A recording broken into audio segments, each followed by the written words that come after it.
Assalamualaikum warahmatullahi wabarakatuh. Alhamdulillah kita berjumpa lagi. Semoga kita semua selalu diberikan kesehatan, diberikan keberkahan, rezeki, ya, dan kecukupan, dan juga kebahagiaan. Oke, untuk kali ini kita akan membahas tentang membangun self control, ya. Self control, ya. Kalau kita berbicara tentang self control itu berarti berhubungan dengan sisi kejiwaan, ya, kejiwaan. Jika kita ingin mengetahui tentang sisi kejiwaan, maka tidak lepas kita harus beralih kepada ilmu psikologi. Oke, bagaimana sih menurut psikologinya tentang self control itu? Oke, self control itu kalau menurut perspektif psikologi itu adalah merupakan kemampuan seseorang untuk menekan atau merintangi impuls-impuls atau tingkah laku impulsif. Nah, apa sih ini tingkah laku impulsif itu?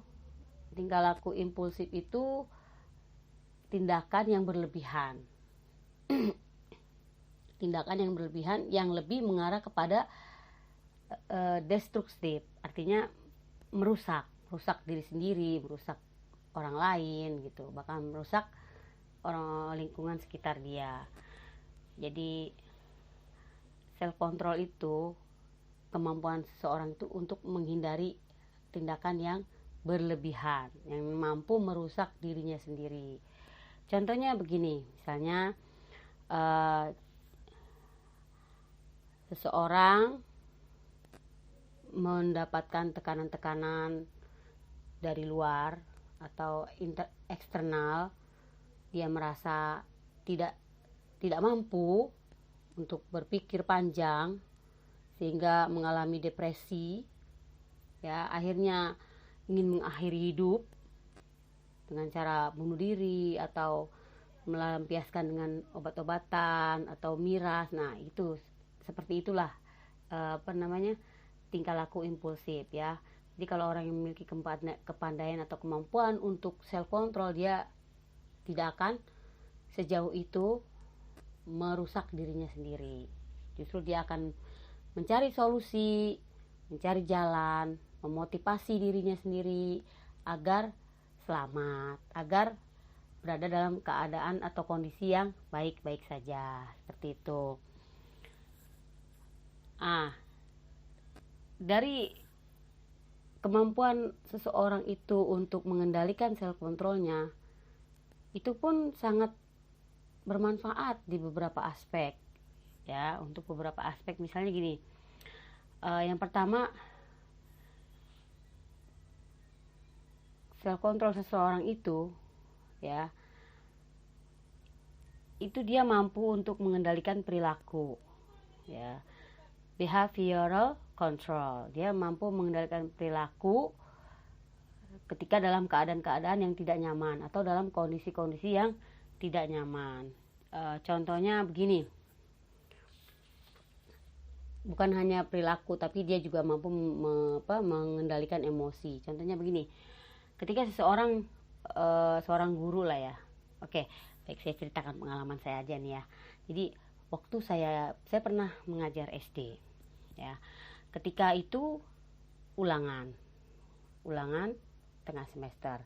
Nah, kemudian ada salah satu siswa, ketika kita sedang membahas soal-soal, ya, kemudian ada salah satu siswa yang soalnya itu saya perbaiki jawabannya, bukan berarti disalahkan, hanya diperbaiki sedikit tuh. Kemudian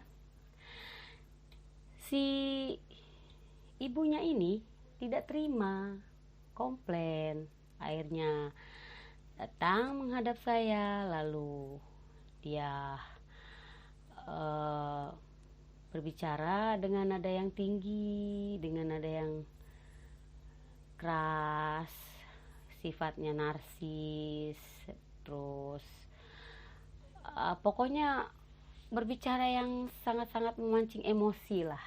Tapi waktu itu saya tidak terpancing emosi ya, tapi saya hanya mendengarkan curhatan ibu itu, curhatan yang dengan nada tinggi sambil menunjuk-nunjuk ke muka saya.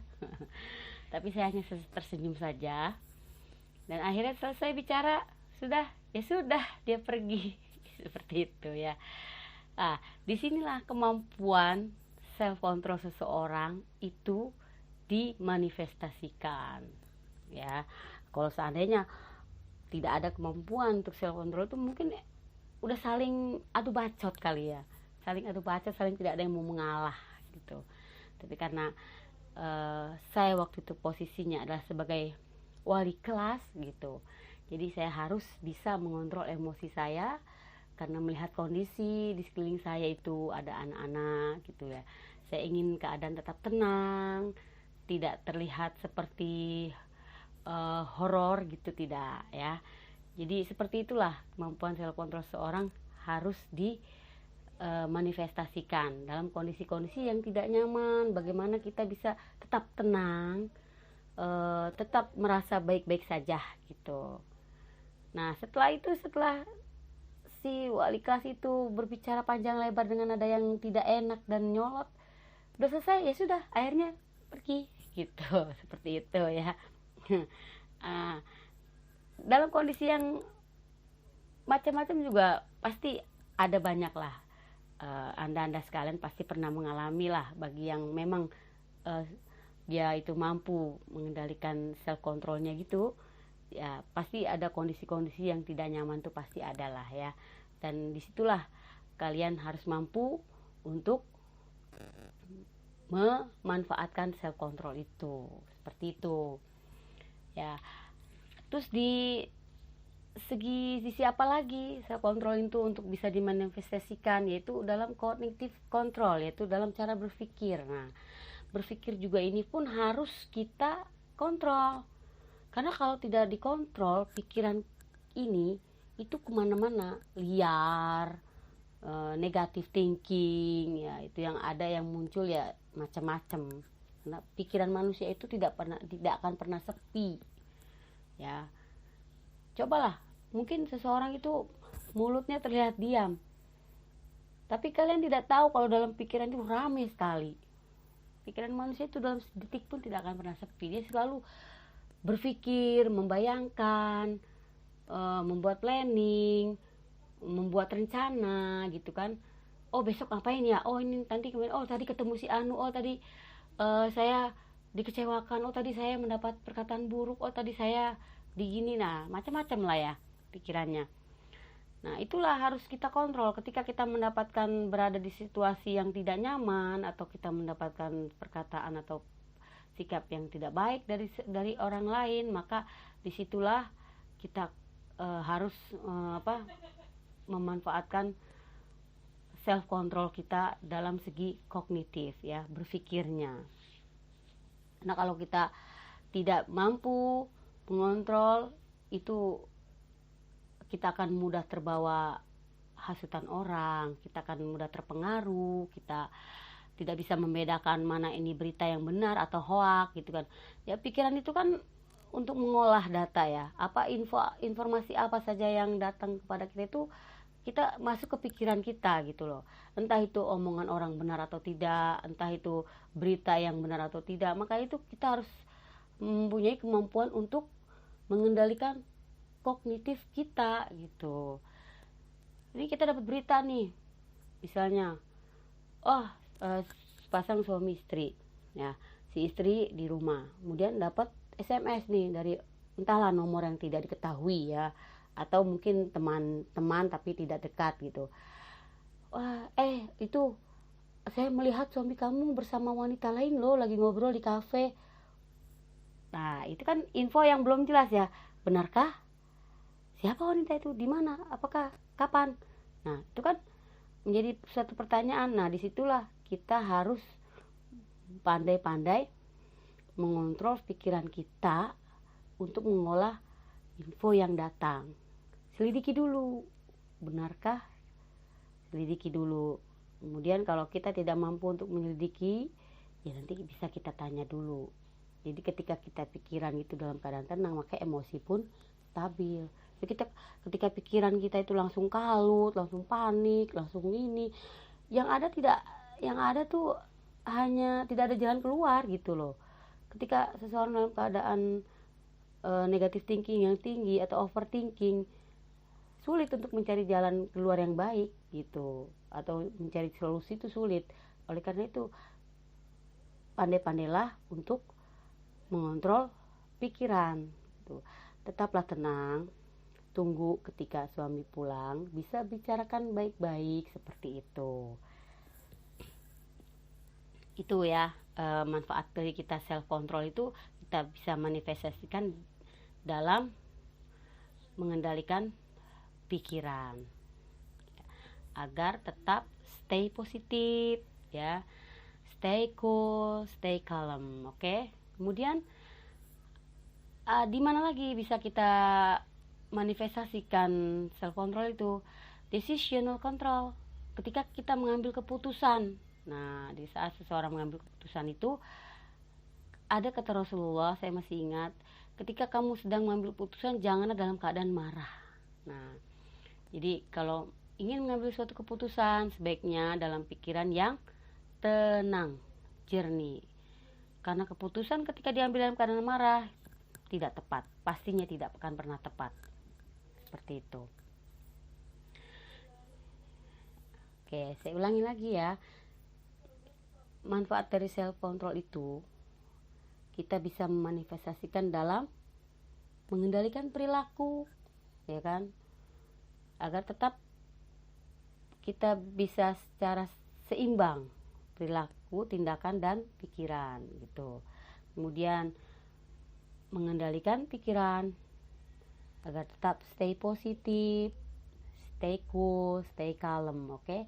Kemudian ketika dalam mengambil sebuah keputusan, maka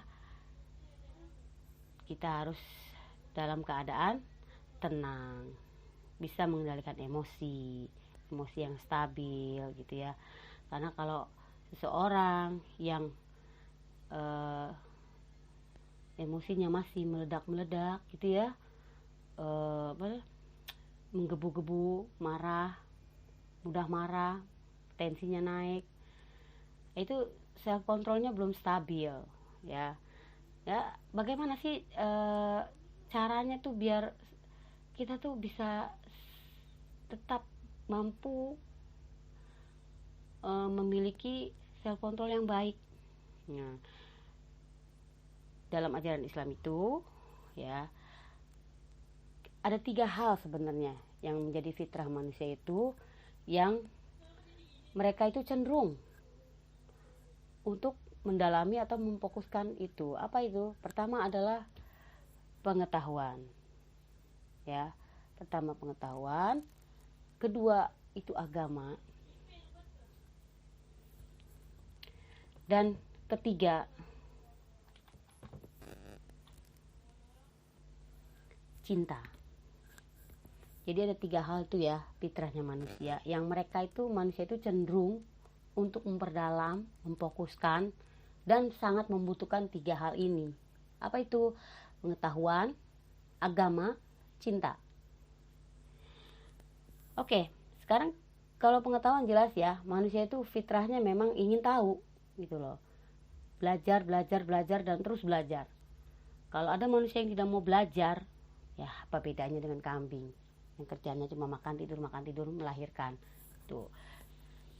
Belajar kan gak harus di ruang formal ya kan. Belajar tuh bisa, sekarang udah banyak banget fasilitas belajar.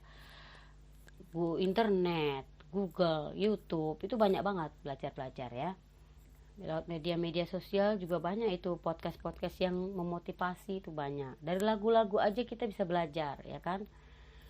Dari lagu-lagu aja kita bisa menciptakan sebuah motivasi. Banyak lagu-lagu yang memotivasi jiwa seseorang. Misalnya yang saya suka itu lagunya Bondan ya. Tetapi seperti ini.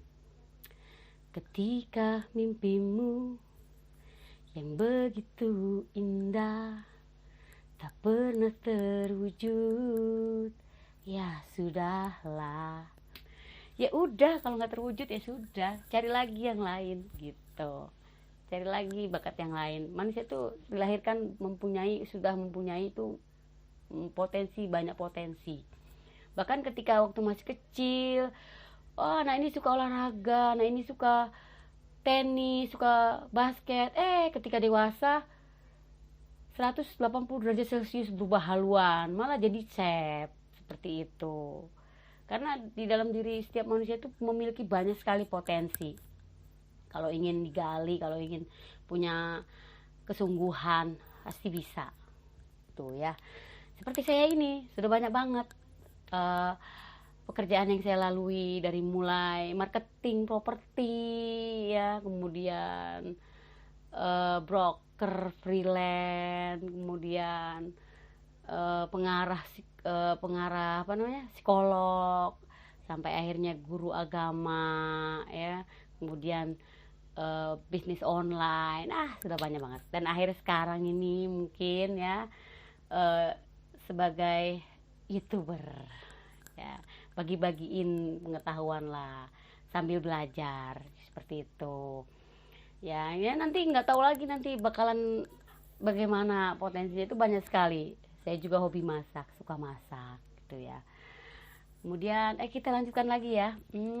Tadi kita bisa manifestasikan self control itu untuk mengendalikan perilaku, mengendalikan pikiran, dan mengambil sebuah keputusan. Ini menurut seseorang ilmuwan ya, dari Universitas Miami ya, yaitu dia seorang profesor psikolog bernama Michael McCulloch. Dia mengatakan bahwa setelah meneliti selama beberapa tahun gitu ya, dia mengatakan bahwa sangat penting bagi seseorang itu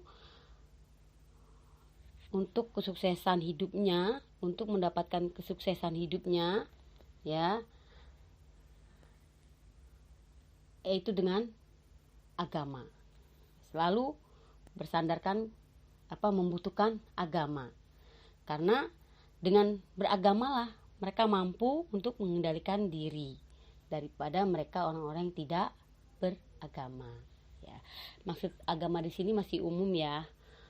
Bisa jadi itu agama-agama ya, Kristiani, Hindu, Buddha ya. Nah, sekarang kan di sini saya berbicara tentang Islam. Oke. Yaitu agama Islam. Nah, di agama Islam itu, sahabatku, ya, ada banyak sekali mengajarkan kebaikan-kebaikan yang bermanfaat buat manusia ya. Al-Quran itu adalah pedoman untuk kita umat Islam ya.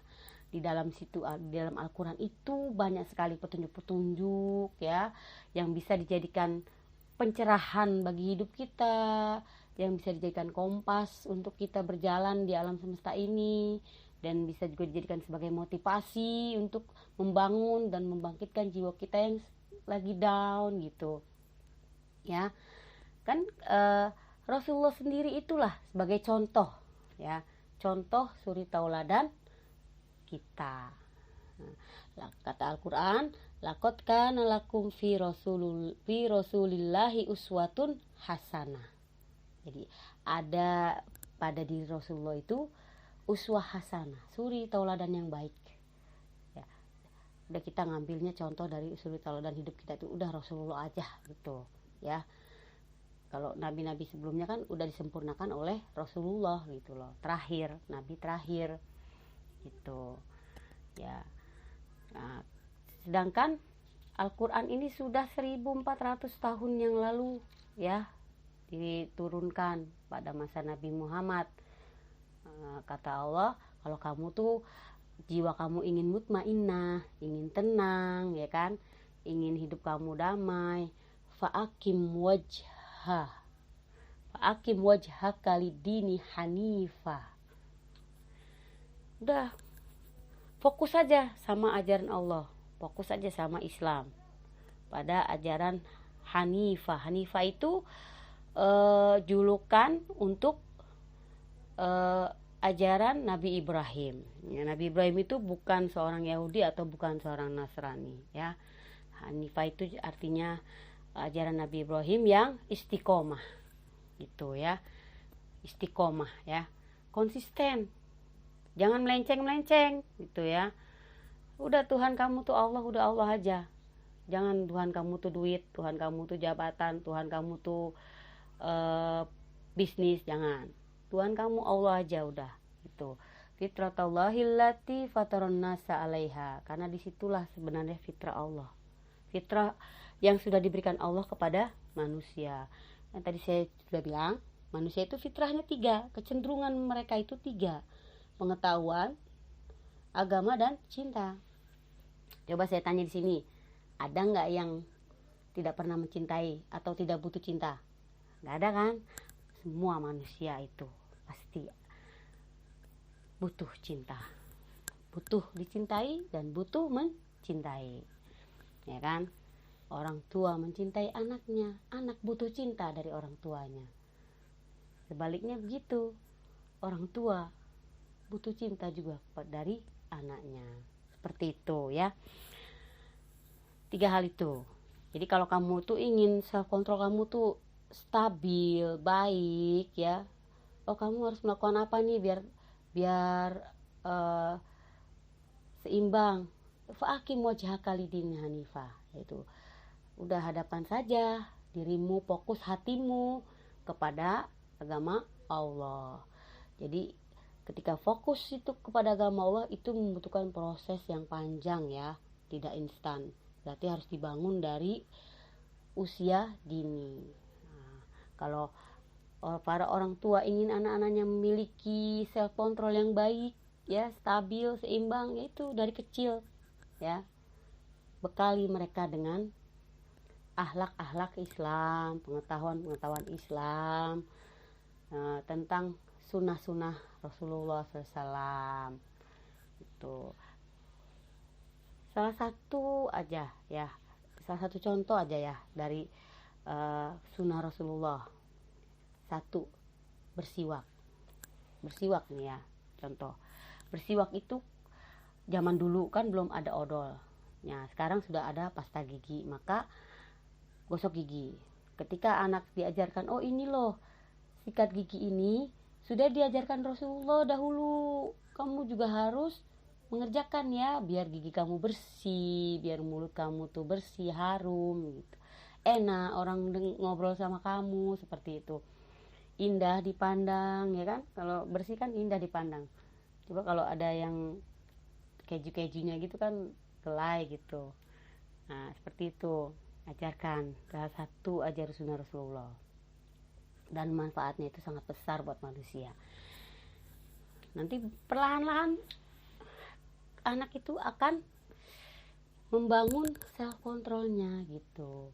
Oh, kamu harus sabar ya. Ajarkan anak dari kecil tuh sabar ya. Ajarkan juga anak itu merasakan hidup prihatin, walaupun sebenarnya orang tuanya mampu membelikan A, B, C, dan D gitu, tapi ajarkan dulu prihatin. Jangan segala permintaan selalu diwujudkan. Anak tidak pernah gelisah, tidak pernah merasakan prihatin.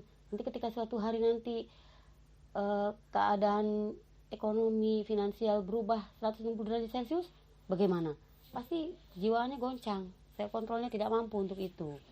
Nah, maka dibangunlah dari kecil kebiasaan untuk sabar, mandiri, kemudian prihatin, agar nanti peka, kejiwaannya itu peka, rasanya peka terhadap empati, simpati kepada orang, seperti itu ya. Jadi dari peran agama juga sangat penting ya untuk membangun self control seseorang.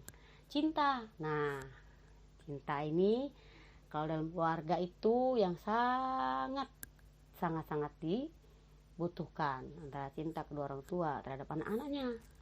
Anak membutuhkan cinta dari orang tua, gitu. Dan orang tua juga butuh juga cinta dari anak agar terjadi harmonis dan self control dari masing-masing keluarga tersebut juga terbangun stabil karena kondisinya yang sangat kondusif. Oke, sampai sini dulu ya. Kurang lebihnya saya mohon maaf. Terima kasih yang sudah subscribe channel saya. Semoga berkah ya. Kita berjumpa lagi pada video selanjutnya. Jangan lupa di like, share. Jika ingin kalian membahas tentang hal-hal lain, silakan tulis di komen ya. Terima kasih sudah menyimak video saya. Assalamualaikum.